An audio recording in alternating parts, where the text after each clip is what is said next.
বুঝিনি ভেবেছ গোপীনাথ, আজ থেকে তোমার পুজো বন্ধ। আমার একমাত্র সন্তানকে যখন তুমি কেড়ে নিয়েছো, আমার স্ত্রী মরে গেছে তাও আমি কিছু বলিনি। আজ থেকে আর আমি তোমার পূজা করবো না গোপীনাথ। আজ থেকে তোমার সমস্ত পূজা সেবা আমি বন্ধ করে দিলাম। পূজা বন্ধ করে দিলেন গোবিন্দ ঘোষ। রাত্রিকালে শুয়ে আছে, হঠাৎ গোপীনাথ স্বপ্নে গোবিন্দ বাবা, কে কে আমাকে বাবা বলে ডাকলো? বাবা,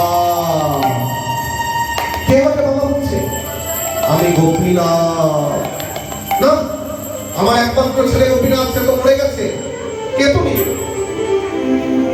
আমি বিগ্রহ ঈশ্বর পরম কৃষ্ণ সচ্চিদানন্দ বিগ্রহ অনাদিরাদি গোবিন্দ সর্বকারণ কারণম সেই গোপীনাথ। দেখি গোপীনাথ, বাবা তুমি তো বলেছিলে তোমার দুটি ছেলে, ওই গোপীনাথও তোমার এক ছেলে, আর আমি গোপীনাথও তোমার আর একটা ছেলে। বাবা, এক ছেলের কর্মফল শেষ হলে যদি এই জগৎ ছেড়ে চলে যায়, বাবা কি আর একটা ছেলেকে না খাইয়ে রাখে? না না না, তুমি আমার কি করে ছেলে হবে? তুমি তো বলেছিলে বাবা তোমার দুটি সন্তান।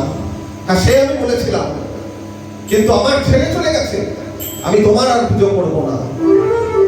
বাবা, আমার ছেলে থাকলে আমার ছেলে আমার জন্য শ্রাদ্ধ করত, আমার ছেলে আমার পিণ্ড দান করত। তুমি তো ওই কাঠের শিলার ঠাকুর, কৃষ্ণ শিলা, তুমি কি আমার জন্য শ্রাদ্ধ করবে, আমার জন্য পিণ্ড দান করবে?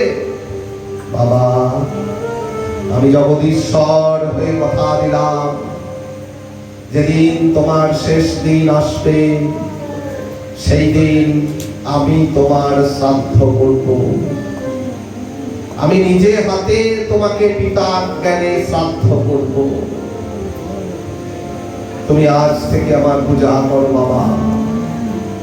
ঘুম ভেঙে গেছে গোবিন্দ ঘোষে। দেখি কি স্বপ্ন দেখলাম আমি? গোপীনাথ আমাকে কি স্বপ্ন দিল? না না, আমি আগামীকাল থেকেই আবার পূজায় ব্রতী হব। আবার ফুল তুলসী অর্চনা করে গোপীনাথের চরণে অর্পণ করে। গোপীনাথ, ও গো গোপীনাথ, ও গোপীনাথ, তুমি তো আমার সকলই জানো, তুমি তো আমার সকলই জানো। আমার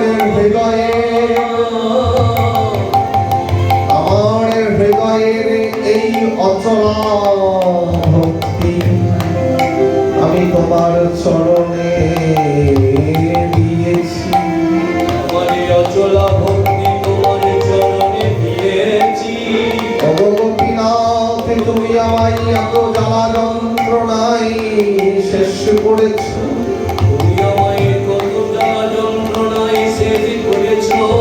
তবু গোপীনাথ, আমি তোমার পূজা করছি, আমি তোমার সেবা করছি।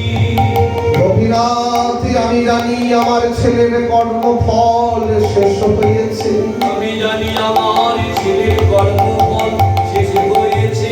আমার স্ত্রী তার কর্মফল শেষের জন্য আমায় ছেড়ে চলে গিয়েছে। গোপীনাথ,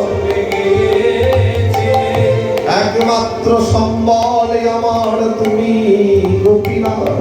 ও গোপীনাথ, আমার একমাত্র সম্বল, একমাত্র পথের সাথী,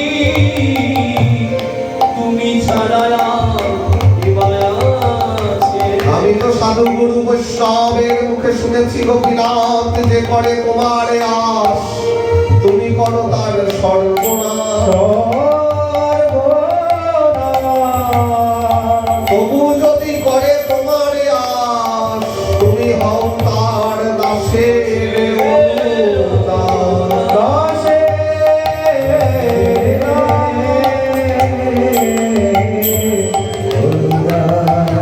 আমি তো তোমার পূজা করবো না বলে রেখে বসেছিলাম